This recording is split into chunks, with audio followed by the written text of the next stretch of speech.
Do your children feel pressure coming from you or love most of the time? That's what we're going to talk about today, and the guilt mothers are feeling and its consequences and what to do about it. My name is Ariba Farheen and I live in Australia. I'm the founder of Iman Power, and Alhamdulillah, I've been teaching children for over 17 years now, Alhamdulillah. And I would love to share some of my learnings and experience today with you about this very important topic with a cup of tea. I'm a bit of a tea addict. Alhamdulillah. Okay. Pressure. A lot of the mothers, of course, I think not a lot, but every mother at some point feels guilt about, I shouldn't have said this, maybe I should have said that. Instead of that, I should have been more disciplined, I should have been less disciplined, I should have been harder, I should have been softer, right? And especially mothers who have really, really high standards for their children, who may be high achievers, who have high standards in life, moral standards, especially them. For them, it's even harder. And often, they are the ones who don't just experience guilt sometimes, but they live in guilt. Every day they feel it. Too often they feel it. That's the primary emotion that they are going through every day or every so often, regularly. Feeling guilt. Are you one of those mothers, or have you seen what guilt has done in your family? Because it starts with you, but it doesn't end with you. What happens then is when I'm feeling guilty, I have done something wrong, especially as a parent. My mistake is not just about me. My mistake is going to have consequences on my children, right? It's going to impact them in some way. And that's painful to realize that, my children are going to have to pay the cost of my mistakes. So it's so much more painful for a parent to make a mistake and feel guilty about it. So of course that mother is going to try everything then that she can to save herself from that pain and to save her children from paying the cost of her mistake. So she wants to, correct her mistake, make it better. Make it better. And in doing that, unfortunately though, making it better is not just about her. It's not just something she needs to do better. It may be something her kids now need to do better. It's about them too. So now it comes as a pressure on them. You have to correct. This has to be corrected, right? And often it's something that they are doing. They have to correct it. And it becomes pressure on them. The more she puts pressure, the more they resist. The more she pushes, she has to push harder then. Then the more they resist. Then she pushes even harder. And then the more they resist. And things keep getting harder and harder and harder. They keep growing apart. And she is stuck in this cycle. Does she feel better now? Of course not. She feels worse. She feels even more guilty. Why did I put so much pressure on them? I couldn't do it right. If only I had done this. If only I had done that. If only I had started early. If only I had been softer. If only I had let them do this or got them to do that. It's eating her up. Creating a sense of failure in her. I'm failing. And imagine the pain of it. And as the kid's growing up, and she knows she's running out of time.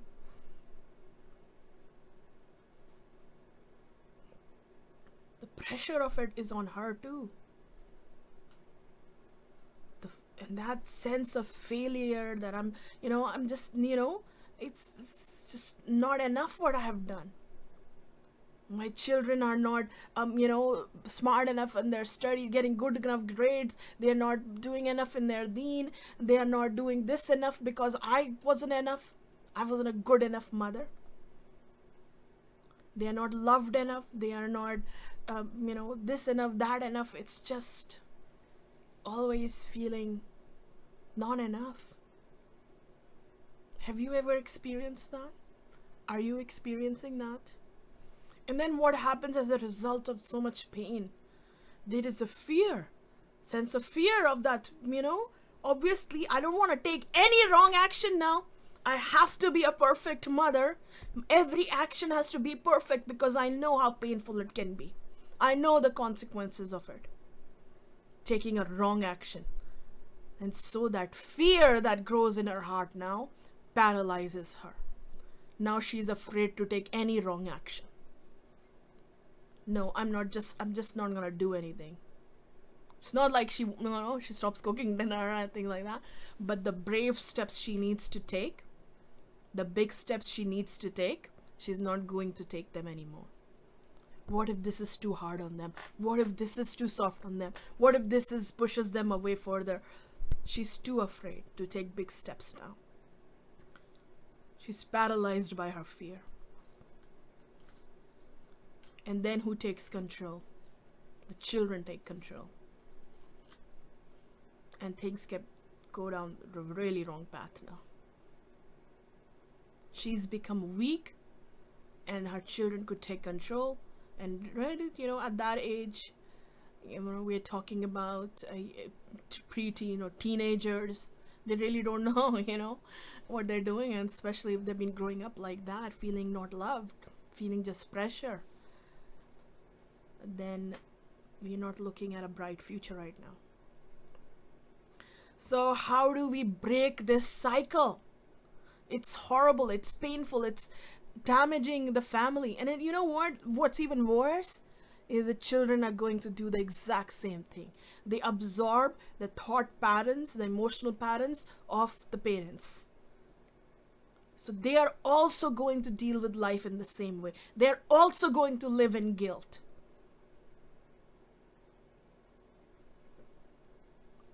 So, how do we break this cycle once and for all? You need a big reset, a total fresh start, right? Absolutely. A moment that you go, that's it, that game is over. I'm never going to play that guilt game again. That's it.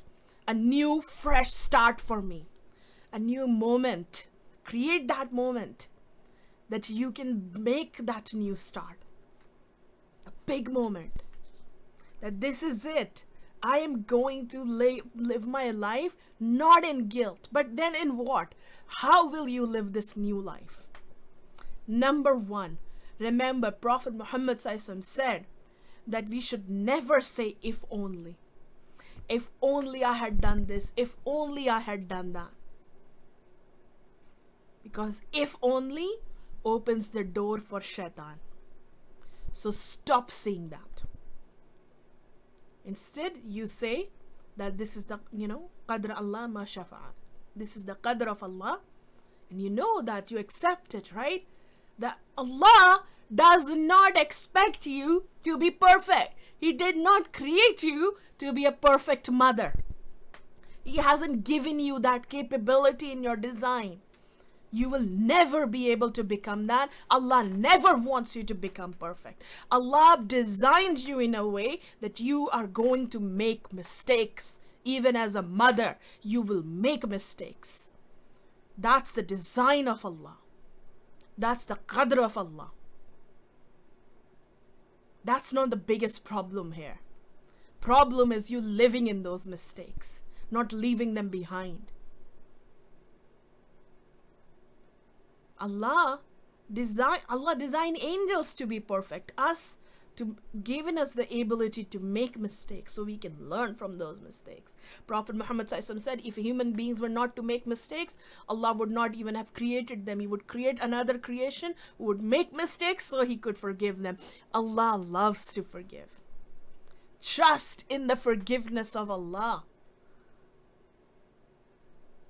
If you watching this video right now in your heart it comes, Ya Allah, forgive me for all my mistakes. You know why that happened? Because Allah let you feel that. Allah let you ask for forgiveness. And isn't that already a sign that Allah wants to forgive you? Would you have ever been able to ask for forgiveness if Allah didn't want you to forgive you? Didn't want to forgive you? If you were able to ask for forgiveness, it's only because Allah is already forgiving you. That feel good? Alhamdulillah. Accept that forgiveness from Allah subhanahu wa ta'ala. Trust in Him, that He is most forgiving. Believe in Him as Al-Ghafoor. Believe in His name. Al-Ghaffar. Believe in His name. That's who your Rabb is. Of course, guilt is not useless. It tells you something went wrong, and you're gonna work on fixing it. Right? You're gonna try to make things better. You're gonna try to correct your mistake. But if you try to correct that mistake with the burden of that massive guilt on you, then that will become pressure. No. You're gonna correct the mistake. It's fine. Try to do better. But not with that mountain of guilt on your shoulders. That has to be correct, otherwise, how will I live with myself? No. Secondly, shift your focus. Shift your focus. Right now, your focus is, if you're living in guilt, 100% your focus is in the past, on everything that you are doing wrong. You are focusing on everything that is wrong. What your children are doing that is wrong. What you are doing that is wrong. Your focus is only on, maybe their weaknesses and your own weaknesses. What you focus on grows. What you focus on, that's the thing that will keep growing in your life. You're ignoring, you put blinders on everything that is really great about you. About you. Magnificent about you. Maybe one or two or few times you yell at your children when you should not have yelled at them. But what about 100 times when you were patient with them? Did you appreciate yourself for those times as much as you beat yourself up for that one time? And it's not just about you, that you appreciate yourself. That patience, that ability to be a good mother in those moments. And there's so many every time you cook dinner when you're tired. And even if not tired, consistently you're doing that. All that is tawfiq, ability that your Rabb gave you. You appreciate those moments so you can thank Allah for that ability. And Allah's promise is, when you are grateful, I will give you more. Give you more. But right now, we are just ignoring all that. We should be grateful that I'm doing all these great things. And our focus is only on everything that I'm doing wrong, or my children are doing wrong. So what's growing in them is what they're doing wrong, and what's growing in me is what I'm doing wrong. Appreciate. And not appreciate, right? I know a lot of the time we think, but we appreciate, we become arrogant. Don't attribute to yourself, attribute it to your Rabb, who gave you that ability. So you grow in gratitude, not arrogance. Appreciate your children. Tell them, I appreciate that one time you clean one dish. Alhamdulillah, Allah subhanahu wa ta'ala put that in your heart. Teaching them to attribute to Allah, not arrogance. Teaching them gratitude. That's what a life of a Muslim is all about. To be grateful to Allah. You will teach them that. Because right now all we are teaching them is like, all we are growing in them is because we're just focusing on their weakness. That's impacting them negatively. Their self-esteem as well negatively. They're not looking at they look at themselves as you look at them. They feel like, my mom just thinks that I'm just a loser. I'm doing everything wrong. And even if they rebel to you, they believe what their mother believes. Underneath it all, deep down. Didn't you? When your mom called you maybe careless or lazy or something else, didn't you at some level start believing that? About yourself, and I'm just that? Maybe you still believe that. It's not your mom's fault. Don't blame her for that. Don't blame her for that. But learn a lesson from it. Right? So appreciate the good in you, the actions that you are doing for your children, and in them too. Shift your focus. Shift your focus. And thirdly, there is a saying in Urdu that tali ek haath se nahi bajti. Meaning that you cannot clap with one hand. This relationship doesn't just have you in it. Your children, and I don't have much experience with little kids, right? It's like 4 or 5 years old. But I'm always talking about kids who are older, pre-teens and teenagers. So those kids have intellect. They are in their own individual, and they are a whole side in this relationship. They're not governed by what you say, and that's it. So there are things that they need to understand about you, empathize with you, have a better understanding of what my mom is feeling, have understanding of family values. You are not the only one today teaching your children. The media is teaching them. The schools, peers, society, culture. Look at every Disney movie or cartoon or any movie. How is mother portrayed? Nagging, toxic, absent. She's just not there, right? She doesn't get it. So something, there is knowledge our children need about what is the status of a mother, a father, what are family values in Islam that they're not getting anymore. We used to get that when we were little, maybe, from our culture, from our uncles, aunties, grandparents. Our kids don't get that. They get the opposite. It's not just that they don't get it, they get the opposite. There is empathy they need to have for your feelings, and understanding that when mom is telling me to do better in my homework and not waste time, it's not because she loves nagging me. She's just pushing me. Actually, it's because she sees something much greater in me. She sees in me what nobody else sees in me. The potential she sees in me, that I can do so much better. That's why she's pushing me. And maybe nobody ever will see in them what you see in them. But I bet you, I guarantee you, most children don't know that. Who their mothers see in them. How do I know that? Because I've done that activity with kids. And children don't know. I've never met a child who said I was not surprised. It's sad. So many things our children don't know from us that they must know. So, but now you can change all of that, right? Hit the big reset, create that moment, do this with your children, even help them understand you, help them, do these things, start from yourself, shift your focus, appreciate yourself, appreciate your children. Stop saying if only, and seek forgiveness from Allah constantly, and trust that He's forgiving. Okay? That's it from me. If you benefit from this video, make sure you share it with others. Spread this mission. We have to build a much stronger ummah, and me and you and all of us together, we are going to do it together.